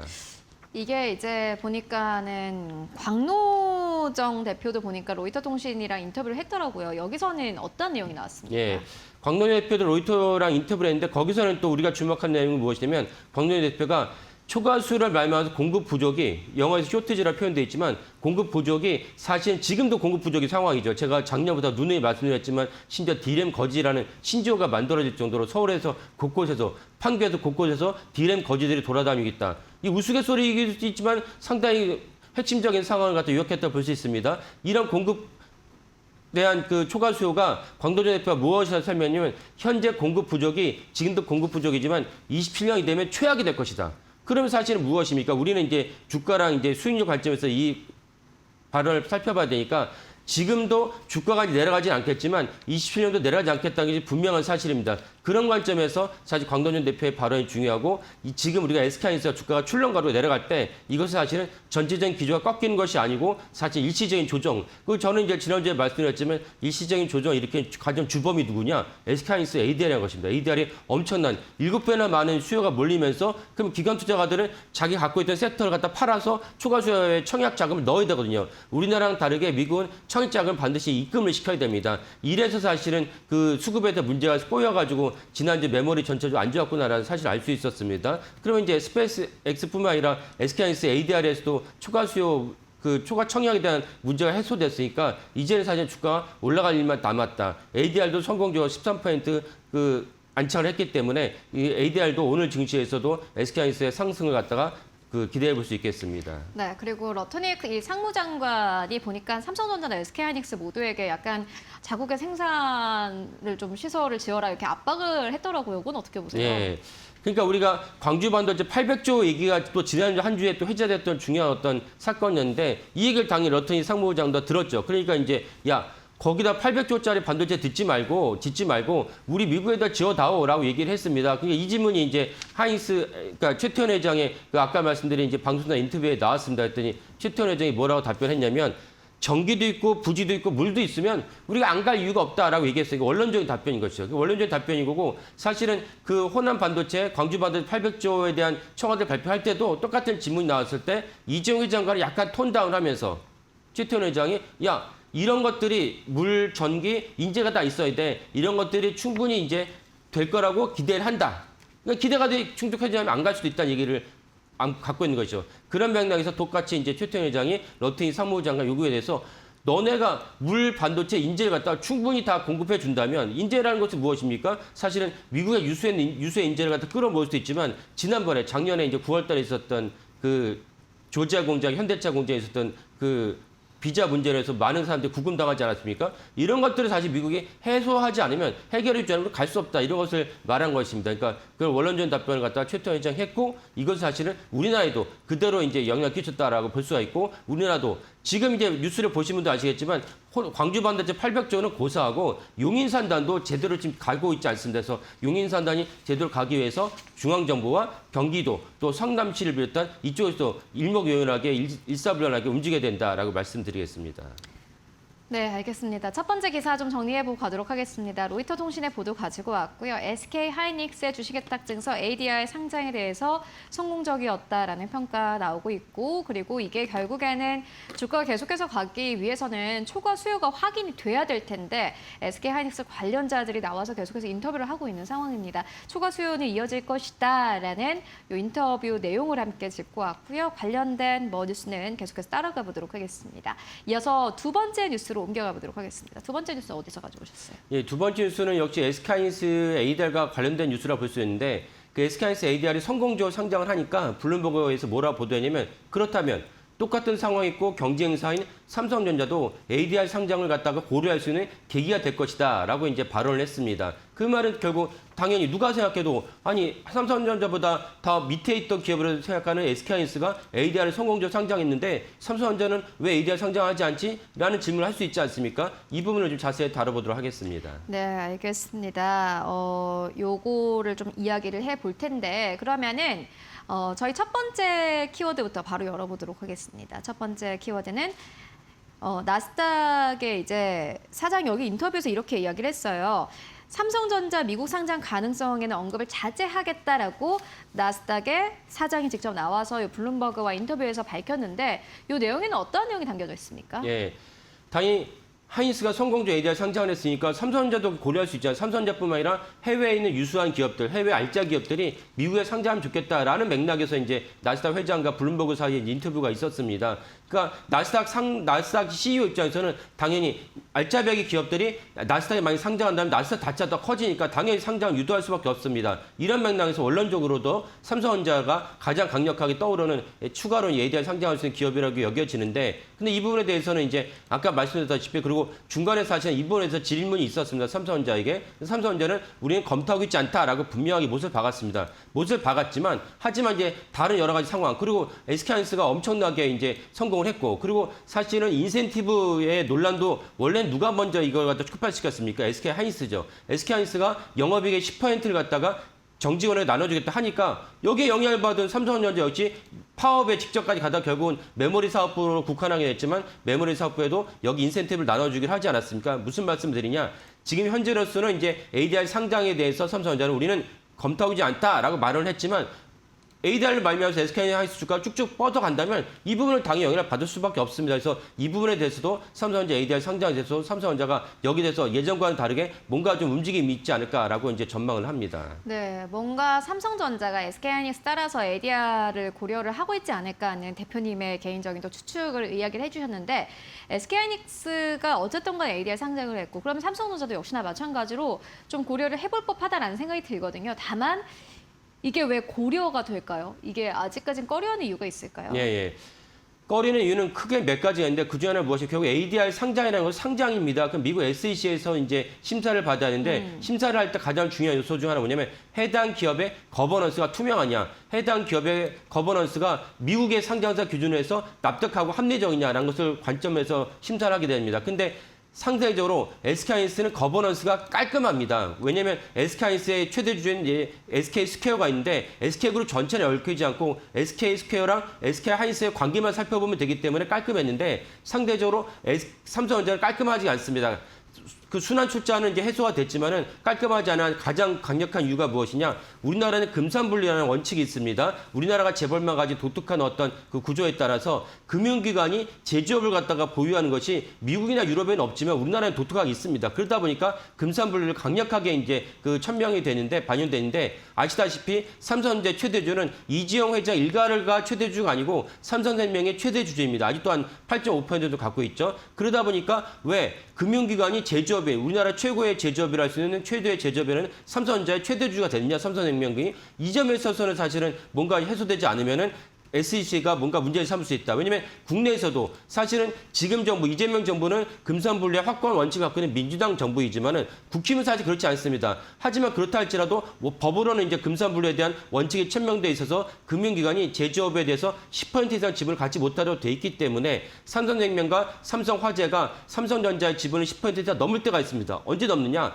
삼성전자가 주주 친화 정책을 말미암아서 주식을 소각해버리면은 갑자기 본인들은 추가로 투자하지 않았지만 두 회사 합쳐가지고 네. 삼성전자 지분이 10% 넘게 됩니다. 이 부분을 갖다가 해소하지 않으면 사실 삼성전자 ADR 상장이 좀 어렵다라고 이제 분석할 수가 있겠습니다. 네, 알겠습니다. SK하이닉스의 ADR 상장에 따른 삼성전자 ADR 상장 가능성 함께 살펴보고 왔습니다. 지금까지 히든글로벌 조우진 대표와 함께 이야기 나눠봤습니다. 말씀 고맙습니다. 예, 감사합니다.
네, 주말 잘 쉬셨습니까? 찜통더위가 계속되고 있습니다. 건강관리 유의하시기 바라겠습니다. 7월 13일 월요일 이슈 좀 살펴보겠습니다. 일단 월요일이라 이번 주 경제 일정부터 한번 전체적으로 한번 살펴보죠. 오늘 TSMC 6월 월간 매출이 나옵니다.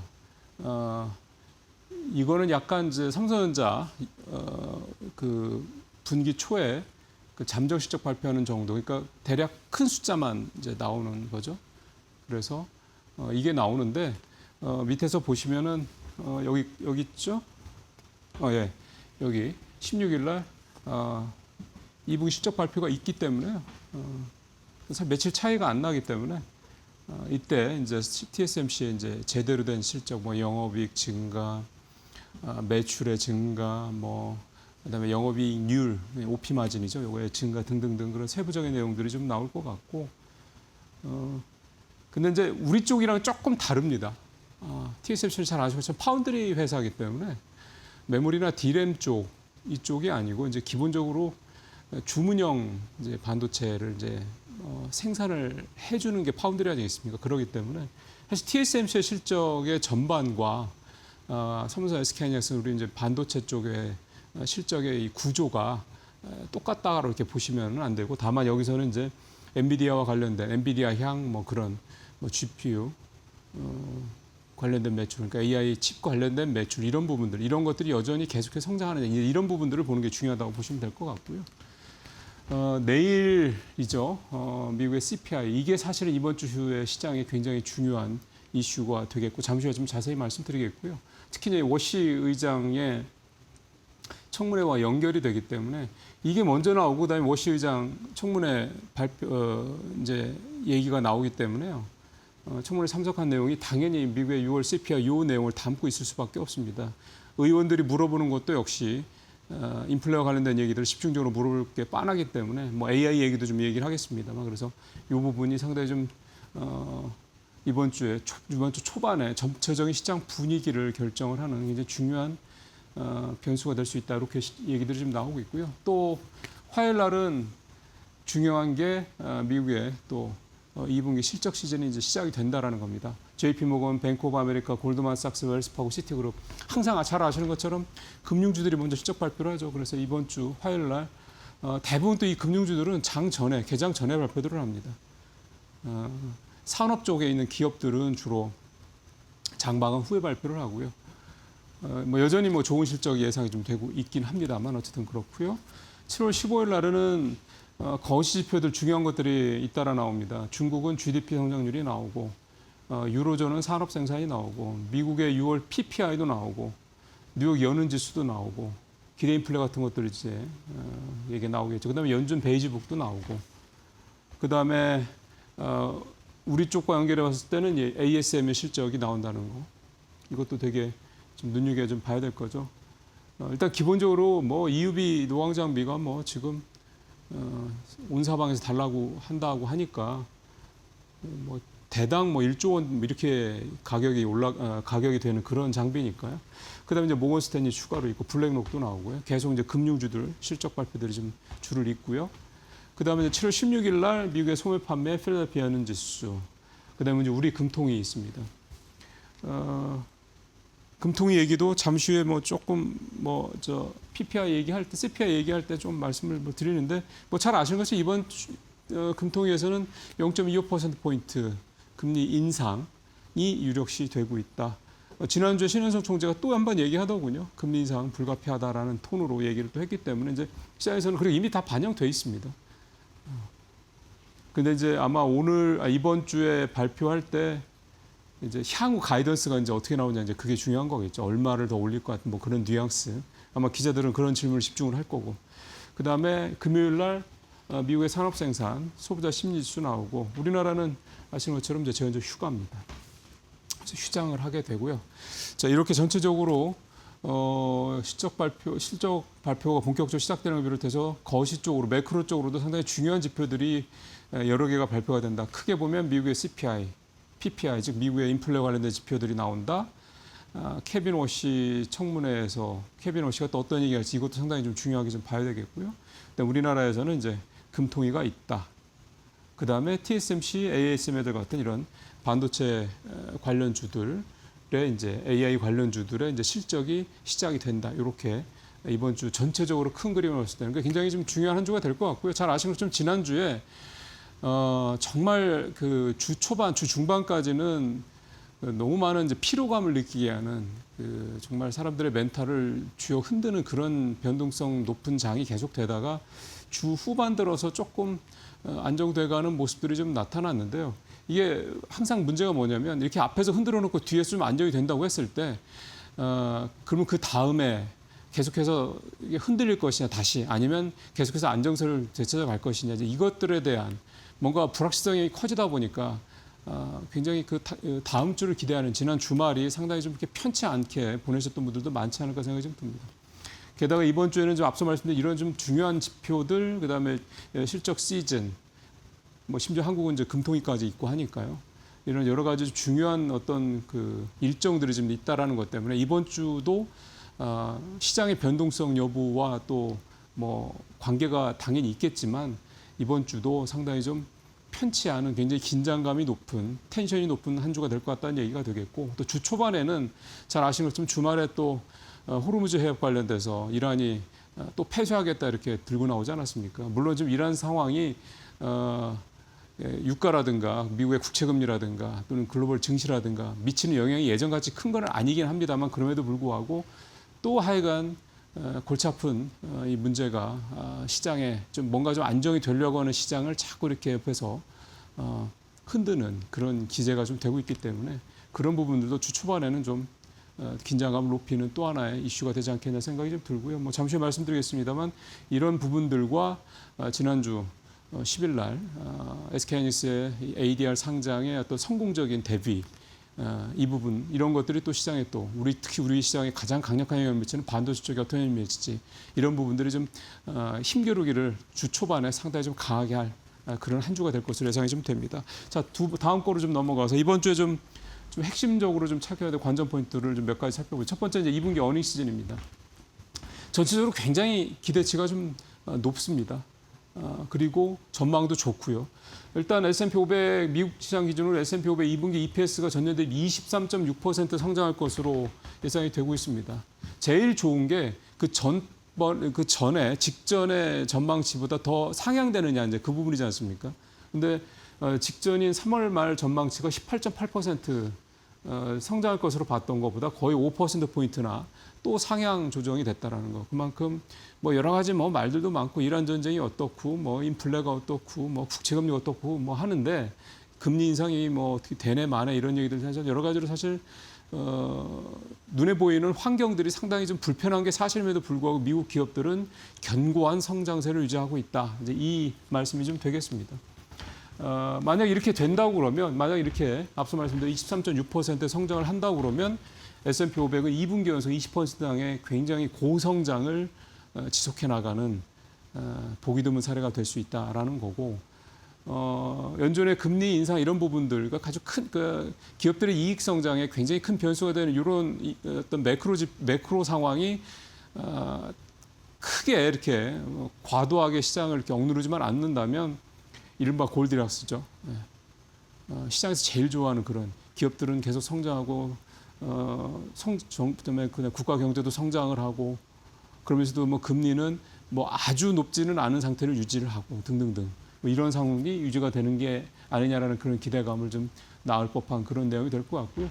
매출 성장률도 조금 기존보다 한 3%포인트 가까이 상향 조정이 됐고 그다음에 실적 가이던스를 제시한 기업들 중에서 긍정 전망을 제시한 기업들이 절반 이상이 높다. 한 60% 가까이 된다. 이런 것도 좀 되고요. 과거 5년치 평균의 41% 정도, 그거에 비하면 16%포인트나 더 실적 가이던스를 상향한 그런 기업들이 좀 나온다. 이런 얘기가 좀 되겠습니다. 그래서 2분기 실적은 중요한 거는 이제 항상 아시겠지만 향후 가이던스 이런 것들이 더 좋아지느냐. 이런 부분들을 이번 실적 시즌에서 보면 되실 것 같고요. 일단 금융주들 이번 주부터 앞서 말씀드린 좀 본격적으로 이제 나오는데 금융주들의 실적은 기본적으로 요 예상치, EPS 성장 예상치에서도 상단 쪽에 있는 회사들이 대부분이기 때문에 일단 출발은 상당히 좀 아주 가뿐하게 갈 가능성이 높다. 이렇게 좀 봐야 될 것 같습니다. 다음 거 한번 또 보겠습니다. 첫 번째는 2분기 어닝 시즌이고 그 다음에 이제 몇 가지를 좀 이제 단발성으로 좀 살펴볼게요. 미국의 CPI인데요. 6월입니다. 지난 5월 달에 4.2%였습니다.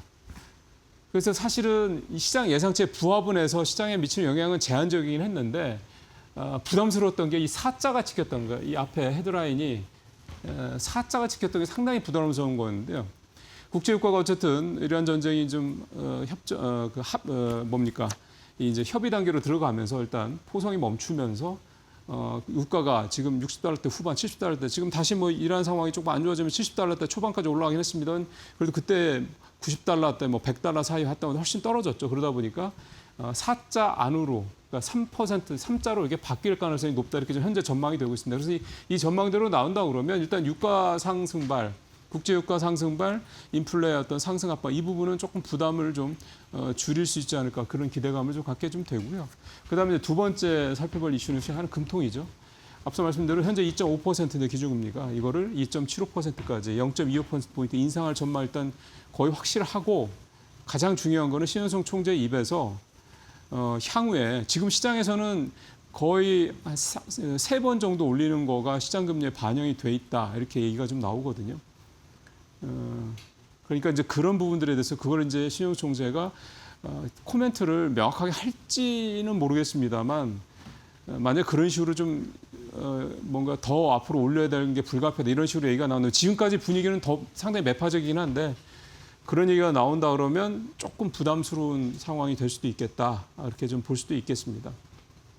그다음에 이제 마지막으로 기업 실적 다양하게 나오지만 그 중에서도 우리는 15일 날 ASML, 16일 날 TSMC 실적 이게 좀 가장 중요하게 봐야 된다 이렇게 볼 수가 있겠고요. 마지막으로 SK하이닉스 ADR 상장 관련돼서 뭐 다음 장 준비를 해주시면 뭐 보시는 것처럼 앞서 뭐 잘 말씀을 해주셨을 텐데 이게 첫날 주가가 13% 넘게 올랐고 177달러까지 갔으니까 상당히 좀 시장에서 기대치가 높다 이렇게 좀 봐야 될 것 같고요. 본주 대비해서 16% 지금 프리미엄이 붙은 거죠. 더 높게 ADR이 좀 얘기가 좀 되고 있습니다.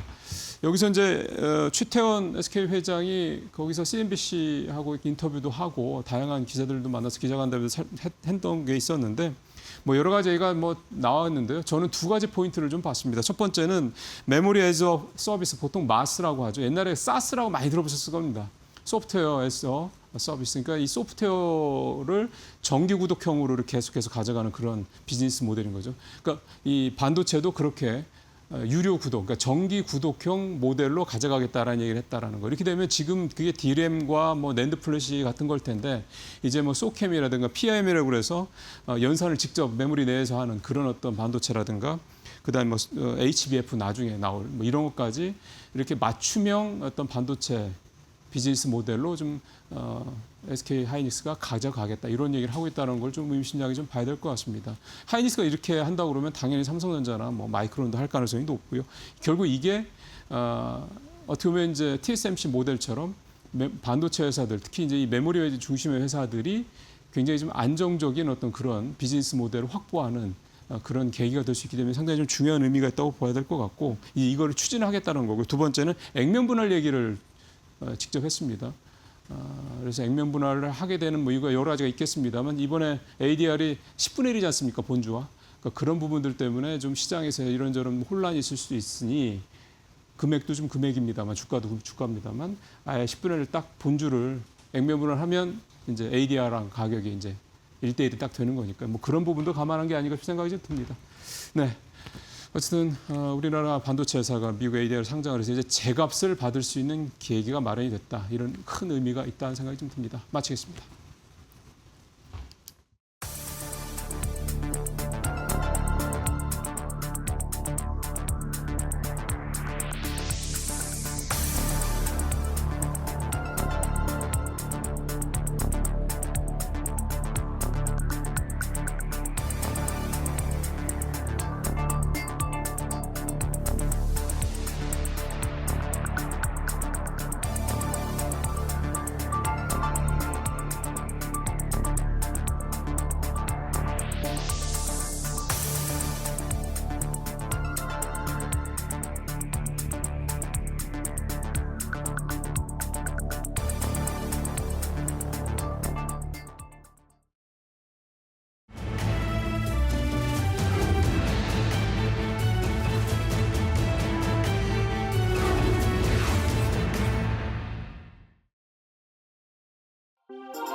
네, 마켓 비하인드로 이어가 보도록 하겠습니다.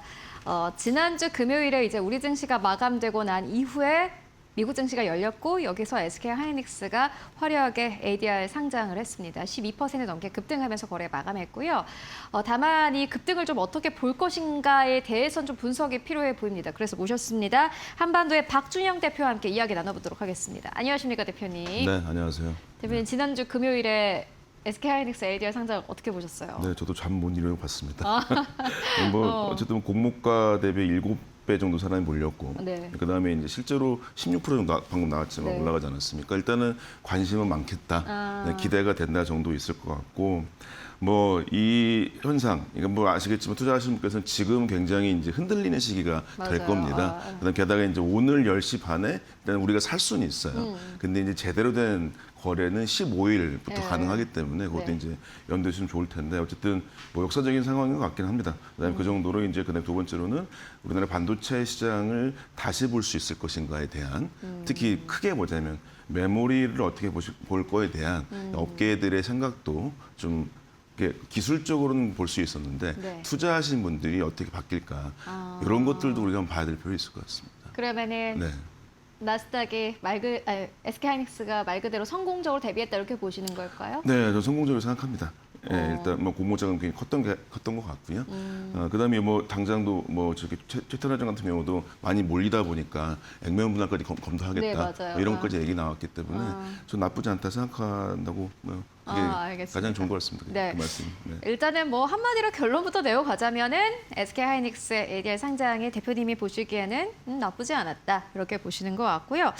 그러면 이제 중요한 거는 우리 저희 이제 요 마켓 시그널 보시는 시청자분들께서는 네. SK 하이닉스 ADR 상장이 중요한 게 아니라 그래서 한국에 있는 코스피에 있는 SK 하이닉스 주가가 어떻게 될 건데 그렇죠. 일 텐데 그러면은 뭐 괴리율은 약간 있겠죠. 아무래도 나스닥 쪽에 조금 더 맞아요. 밸류가 더 높은 게 사실은 어쩔 수 없는 상황인 거고. 맞습니다. 그러면은 앞으로의 흐름은 어떻게 될 거라고 보세요?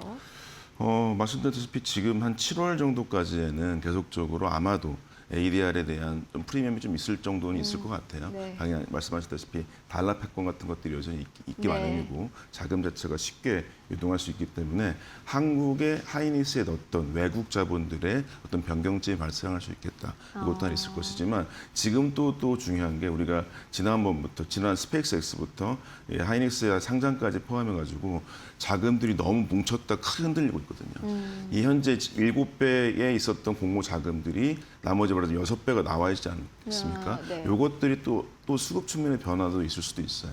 작지 않은 돈이기 때문에 거의 뭐 45조 원 정도 보인다고 했었으면은 거기에 6배 정도 해주시면 200몇십조 원 정도가 더 있다는 얘기거든요. 네. 지금 그것이 또 어떻게 유입될 것인가의 문제일 것이고요. 그러니까 지금은 플러스 요인은 있다. 근데 마이너스 요인도 분명히 있다. 라고 볼 수 있을 것 같고 그다음에 혹시 표가 준비가 됐을까요? 이게 대표적으로 보면 TSMC의 어떤 우리 이 ADR 상장에 대한 변화폭 같은 걸 우리 알 수 있을 것 같은데 혹시 뭐 준비되면 알려주시면 제가 보면서 네. 여기 잘 나왔네요. 이게 이제 지금 준비하신 내용이 TSMC ADR 프리미엄 추이라고 볼 수 있을 것 같은데요. 이 왼쪽에 보시면 이게 뭐냐면은 이게 ETF 같은 패시브 자금이 유입돼 가지고 실제로 프리미엄이 올라간 거죠. 말하자면 확대되네. 대만의 본주 대비해서 그 ADR 상장한 상장폭이 더 높다고 그러겠죠. 그럼 이때 보시면 당연스럽게 수급이 늘어나게 돼 있습니다. 네, 왜냐면 어쨌든 이게 괜찮은 주식인가 보다. 프리미엄이 있으니까 이익을 높여야 되겠다 하면서 계속적으로 수급이라고 하는 게 붉은색으로 쭉 늘어나는 게 보이실 거예요. 네. 네, 그렇게 게다가 근데 또 보시면 또 25년 후반기부터 해가지고는 또 프리미엄이 줄어들거든요. 네, 그러면 그 프리미엄 줄어드는 것 때문에 ETF 수급팀이 좀 줄어들긴 하겠다. 이런 건 있어요. 근데 좀 더 다음 페이지 걸 봐주시면은 이게 더 좀 확실할 것 같은데 약 2010년부터 지금까지의 쭉 흐름이거든요. 네. 그러면 이게 되게 중요한 건 뭐냐면 결론적으로 봤을 때는 프리미엄에 움직이는 것들이 보이시죠? 네. 프리미엄. 근데 맨 초기에 보시면은 프리미엄이 확실히 높았다가 쭉 떨어지죠. 네. 그게 지금 SK 하이닉스의 상황이에요. 근데 중요한 건 여기 보시면 아비트리지라고 해서 차익거래 부분을 보시면 네.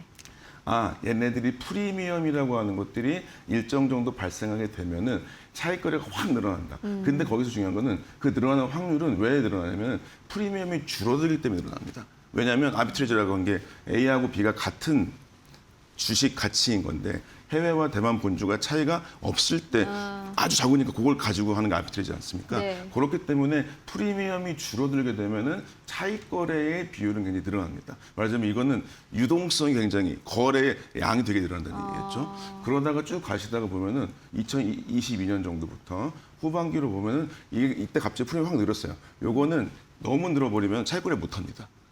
그렇죠. 그 느낌이 프리미엄이 줄어들게 되면은 차익 거래가 엄청 늘어나서 기관 투자자들이 소위 프로그램 매매 같은 거 되게 많이 할 것이고, 그래서 이제 프리미엄이 줄어들게 되면은 차익 거래 늘어나는데 유동성 늘어난다. 근데 여기서 보시면 저기는 끝에는 왜 이렇게 프리미엄 확 늘고 차익 거래 줄었죠? 프리미엄이 너무 늘어나면 손해 보니까요. 팔아봤자. 그러니까 차익 거래 줄거든요. 네.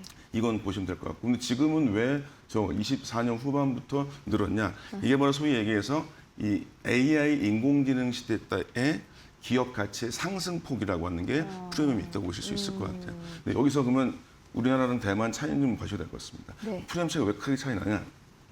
대만 본주는 생각보다 그 소위 얘기해서 좀 그 규제가 좀 많은 편이에요. 예, 그래서 기본적으로 지금 우리 AI 시대 때 이후로는 프리미엄 15% 유지하고 있습니다. 근데 이게 우리나라는 뭐 그냥 그러진 않을 수 있을 것 같아요. 왜냐면 우리나라는 굉장히 열린 시장이거든요. 네, 그다음에 우리나라 투자자들도 뭐 다 하시는 것도 있고 해외도 쉽게 왔다 갔다 할 수 있습니다. 네. 물론 ADR보다는 늦어요. 그래서 이제 저 정도 프리미엄 유지될 것인가 하는 문제 있을 거지만 프리미엄이 없다 했었을 때는 훨씬 더 물량 거래가 되게 늘어날 것 같다는 생각이 들긴 합니다. 조금 더 그러면 변동성이 커질 수 있다 이렇게 보면 될까요? 네, 정확히 그렇습니다. 그러니까 이제 투자자들께서는 이제 주체가 말하자면 주체가 원래는 한국 주식에 대한 하이닉스, 외국인, 기관, 그다음에 개인 이렇게 되는데 이제 ADR이라는 포션이 있게 들어오니까 하나가 더 드는 거죠. 크게 보자면 내 주체들이 말하자면 단기적으로 왔다 갔다 할 건 많을 거다. 그래서 이제 제가 말씀드린 7월 달은 정신 없을 것 같다. 7월이 지나면 그래도 네, 좀 7월 지나가게 되면 아마도 프리미엄이 줄어드는 형태로 가는 게 맞겠죠. 근데 그렇지만 이미 수급은 늘어나 있겠죠. 네, 그런 형태로. 그래서 이제 저도 개인 투자이기 때문에 초기에 달려드는 건 쉽지 않겠다. 왜냐하면 이미 아시겠지만 우리나라 대부분의 상장사들도 IPO 할 때 초기에 확 올라갔다 떨어지잖아요. 그죠. 그건 별 다르지 않습니다. 지금 보시면 10년, 12년 초기에 줄어들었던 것까지 있어서 보시면 그래서 지금 초기에는 일단은 관망이 낫겠다 생각해요. 약간 초기에 좀 관망을 하다가 네네네. 그 이후에 이제 ADR도 그렇고 뭐 좀 자리 잡아가게 되면은 그렇죠. 그때 약간 좀 그림이 좀 윤곽이 선명해지면서 네. 그때 다시 투자를 재개하는 게 맞겠다라고 좀 저희가 투자 전략 세우면 되겠습니까? 저는 그렇게 생각합니다. 저라면 그렇게 할 것 같아요. SK 하이닉스에 대해서는 네, 맞습니다. 어. SK 하이닉스를 우리나라 걸로 하시든 ADR 걸 하시든 간에 선택이시겠지만 네. 거기 둘 중에 어쨌든 간에 그 둘의 합을 맞추는 게 분명히 있을 것이다. 네. 그게 이제 좀 자리 잡아가기까지는 네, 맞습니다. 좀 더울 때는 약간 쉬어가자. 네, 더울 때가 이제 장마철이죠. 장마철에. 장마 막 내릴 때는 일단은 네. 하이닉스가 좀 무겁다 느낌으로 보시다가 현금 가시죠. 저 같은 경우는 그렇다면 어떻게 할까? 그러면 좀 안정적인 곳은 어디 있을까? 그러면 이제 우리 실적 발표가 잘 말씀해 주셨는데 실적 발표 정리된 것도 있지만 예를 들면 반도체 미국 쪽에 있는 장비사들 같은 경우 이런 같은 경우는 거의 독점이기 때문에 네. 좀 이익이 적더라도 네. 어느 정도는 우상향하는 측면이 굉장히 강합니다. 네, 이번 실적 보시면 나오겠지만 그런 데 된다든지 아니면 외려 삼성전자는 외려 또 안정적인 측면이 없을 수도 네. 있겠죠. 네. 그런 거를 봐야겠지만 삼성전자 하이닉스는 둘이 워낙에 왔다 갔다 많이 하기 때문에 좀 어려울 것 같아서 저는 좀 더 안정적인 글로벌 시장의 소부장 같은 경우에는 나쁘지 않겠다. 아쉽게도 코스닥을 말씀드리기 어려운 이유는 이 기술적으로 높진 않기 때문에 네. 수급의 영향이 너무 많잖아요. 그렇죠. 그러니까 제가 좀 좋다라고까지 말씀 못 드릴 것 같아요. 이게 좀 안타까운 이야기네요. 어떻게 보면은 네, 맞아요. 사실 이제 뭐 말씀처럼 그래서 장비사에 투자하세요라고 이야기를 하면은 그럼 코스닥에서 장비사라고 생각을 할 법한데 네. 그거는 사실은 이제 코스닥 쪽은 조금 더 수급에 영향을 네. 미치는 시장이기 때문에 그것보다는 글로벌 장비사 네. 뭐 예를 들면은 뭐 이번 말씀드렸던 ASML 같은 경우 ASML. 7월 15일 날 말이니까 7월 16일 날 보이겠죠. 그다음에 어플라이드 머티리얼에서는 8월 초에 중순에 나오거든요. 네. 이 두 회사 정도나 뭐 탑5 뭐 어플라이드 머티리얼스, KLA, 램 리서치, ASML, 일본사인 뭐 텔, 이 정도가 5개 회사입니다. 그중에 4개 회사 정도가 그 탑5이기 때문에 거기에 의식이 약간의 우상향하는 측면이 없지 않습니다. 네, 알겠습니다. 또 장비사에 대해서 투자를 하고 싶다라고 생각하시는 분들은 저희 대표님의 의견은 그렇습니다. 코스닥은 아무래도 수급 쪽으로 조금 더 흔들리는 그러한 측면이 있기 때문에 글로벌 장비사에 투자하는 게 조금 더 마음이 편할 것이다. 네. 라는 의견을 정리해보고 가도록 하겠고요. 또 삼성전자 이야기를 해주셨는데 그렇죠. 파운드리 좀 흑자 이야기가 지금 좀 기대감이 커지고 있는 상황이고 그렇죠. 특히 뭐 이번에 이제 확정 실적 발표 때 7월 30일에 파운드리 이야기가 분명히 나오지 않을까 하는 기대감도 있거든요. 어떻게 당연히 보십니까? 그렇죠. 나와야 됩니다. 지금의 이제 좋은 소식은 약 3년 만에 월만 얘기긴 하지만 6월 달에 흑자로 달성을 했어요. 네. 가장 큰 이유는 결국에 삼성전자 HBM4에 들어가는 로직 다이의 판매가 좋아서 그렇습니다. 예, 그게 이제 삼성전자의 토탈 솔루션이라고 하는 게 잘 됐다라고 하는 게 분명히 있을 것 같은데, 네. 근데 그거는 이제 약간의 메인 비즈니스보다는 실제 메인 비즈니스는 결국에는 TSMC랑 같이 갈 정도의 하이엔드 공정이 될 것이냐 이런 것들이 되게 중요할 것 같은데, 네. 그건 아직까지 아주 밝진 않거든요. 네. 근데 그렇지만은 지금 우리 다음 바로 질문에 나올 TSMC는 계속적으로 쇼티지예요. 근데 그거에 소위 얘기해서 풍선 효과는 삼성 말고 삼성 인텔 정도 있을 거거든요. 근데 삼성 인텔 같은 경우도 우리가 나쁘지 않을 것이다. 결국에는 이제 지금은 TSMC 기술을 따라가기는 좀 사실 어렵습니다. 실제로. 그 물량 같은 게 그나마 미세 선단 공정을 할 수 있는 회사가 두 회사거든요. 이 두 회사 쪽에 어느 정도 분배되는 것들이 있지 않을까. 굉장히 왔다 갔다 열심히 하고 있습니다. 삼성전자 같은 경우에는 반도체 파운드리 회복의 원년을 내년으로 보고 있긴 하는데 이미 로직 다이가 터졌고, 그다음에 이제 다른 기업들이겠죠. 작년에 그나마 좋아졌던 게 아시다시피 테슬라 이쪽에 있던 거, 그다음에 이제 애플의 카메라 이런 거 얘기도 하고, 나머지도 계속 왔다 갔다 하고 있어요. 그다음에 이제 뭐 들으시면 거기가 누구야? 엔트로픽이나 오픈 AI 이것도 네. 같이 들어오죠. 지금 진짜 표가 잘 나오고 있는데 7월 달에 이 표가 잘 보이나요? 아니면 이 화면이 보일까요? 네, 지금 네. 화면으로 삼성전자 이제 네네네. 주가가 보이고 그쵸. 있는데 네. 일단은 뭐 실적 발표가 많은 계속적으로 분들이 아실 것 같고 있을 예. 것이고. 근데 그래서 이제 제 생각에는 그래서 삼성전자 파운드리는 3분기 때 액수만큼 제대로 되지 않을 수 있을 것 같아요. 그렇지만 보시면 7월 달에 쭉 일정이 있지 않습니까? 네. 그래서 특히 얘기될 때 TSMC가 7월 16일, 23일이 인텔. 우리 인텔을 이제 같이 봐야 돼요, 이제. 왜냐하면 인텔이 어쨌든 미국의 국가 때문에 국가 AI의 어떤 포션 맡고 있어서 그 수혜를 좀 보겠죠. 그렇죠. 플러스 마이너스 분명히 있습니다. 네. 네, 근데 그런 것들을 보시면 될 것 같아서 일단은 삼성 파운드리는 가져가야 된다. 회복력은 좀 되고 있다. 근데 회복보다는 일단은 쇼티지 때문에 몰리는 게 분명히 있다. 그것을 이제 우리 3분기 때 실적이 보여줄 수 있을 것 같고, 제가 봤을 때는 아주 나쁘진 않다. 어제도 기사 보시면 그거 있었어요. 이재용 회장이 그럼 되게 돈 많은 사람들 모임 갔는데 한진만 사장 같이 데리고 갔다. 네, 이렇게 그거는 이유가 있다. 네. 네, 보고 있습니다. 알겠습니다. 저희 이제 보니까는 사실 SK 하이닉스 쪽으로는 조금 전략을 세우기는 힘들지만은 삼성전자 사실 SK 하이닉스 대비해서 주가도 많이 못 올라간 상황이고, 그렇죠. 맞아요. 일단 또 인기라는 게 있지 않습니까? SK 하이닉스가 워낙 또 화제의 중심에 있었다 보니까는 그걸 또 따라가지 못했던 측면도 있는데, 삼성전자가 파운드리 회복에 따라서 또 기대를 해볼 법하다라는 생각도 들고요. 그런데 말씀해 주셨던 것처럼 결국엔 TSMC가 워낙 잘 되다 보니 그렇죠.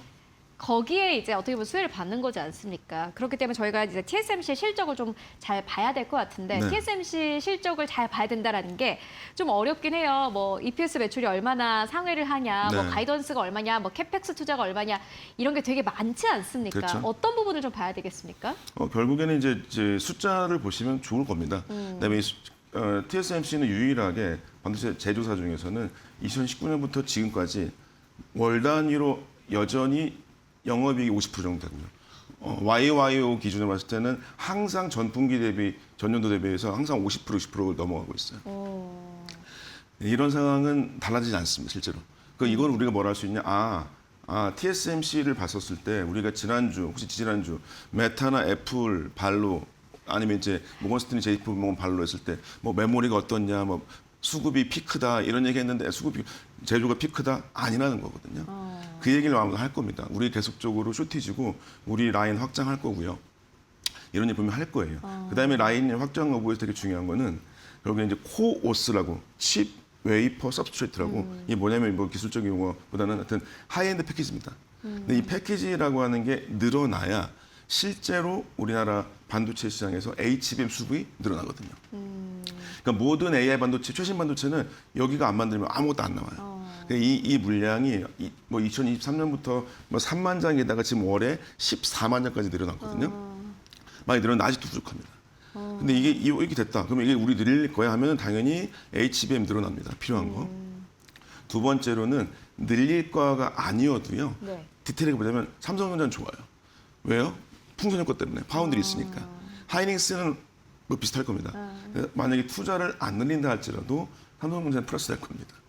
네, 늘리면은 당연히 HBM 때문에 메모리 플러스 될 거고 그 두 가지는 분명히 있다는 거에서 투자가 얼마큼 될 거냐. 그러니까 AI 반도체가 괜찮을 거야?라고 계속 묻고 있거든요. 저도 이제 그 모건스턴이나 JP모건에서 얘기하는 그런 피크 아웃이라고 했던 것들이 좀 맞지 않다고 보는데 근데 중요한 건 투자자들이 그렇게 생각하지 않으세요. 그러니까 전 메모리 사이클이 이제 별로 없다고 생각하거든요. 근데 그게 아직도 있다고 생각하세요. 근데 그거를 어떻게 불식할까? 그다음에 그거의 가장 기반인 TSMC가 그래서 우상향이야. 근데 거기에 들어간 HBM도 필수야.